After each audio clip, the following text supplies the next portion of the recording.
নমস্কার, আজকের ভিডিওতে আমরা ৮ মাস বয়সী শিশুদের বিকাশ জোরদার করার জন্য নবচেতনায় প্রস্তাবিত অ্যাক্টিভিটিস সম্পর্কে জানব। ১৩ নম্বর হোম ভিজিটে যাওয়ার আগে দয়া করে এই ভিডিওটি অবশ্যই দেখবেন। হোম ভিজিটের সময় প্রথমে অভিভাবককে ৮ মাস অনুযায়ী শিশুর বিকাশের পরবর্তী ধাপ সম্পর্কে জানান। এরপর ভিডিওতে প্রস্তাবিত সহজ খেলাধুলো ভিত্তিক অ্যাক্টিভিটিগুলো শিশুর সাথে করে দেখান। অ্যাক্টিভিটিগুলো দেখানোর পর বাবা মা এবং পরিবারের অন্যান্য সদস্যদের প্রতিদিন শিশুর সাথে এই খেলাগুলি খেলতে উৎসাহিত করুন। এই অ্যাক্টিভিটিজের মাধ্যমে ৯ মাস বয়সের মধ্যে শিশুরা সাধারণত নিম্নলিখিত কাজগুলো করতে সক্ষম হয়।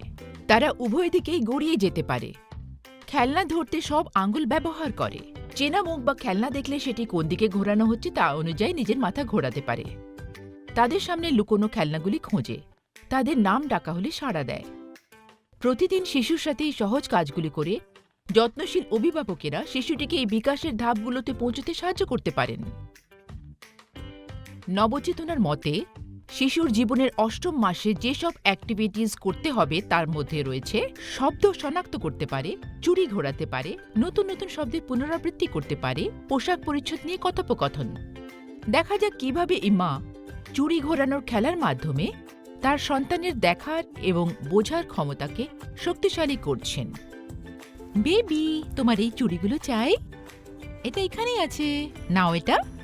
হ্যাঁ, চেষ্টা করো। ঠিক আছে, আবার চেষ্টা করো। খুব ভালো।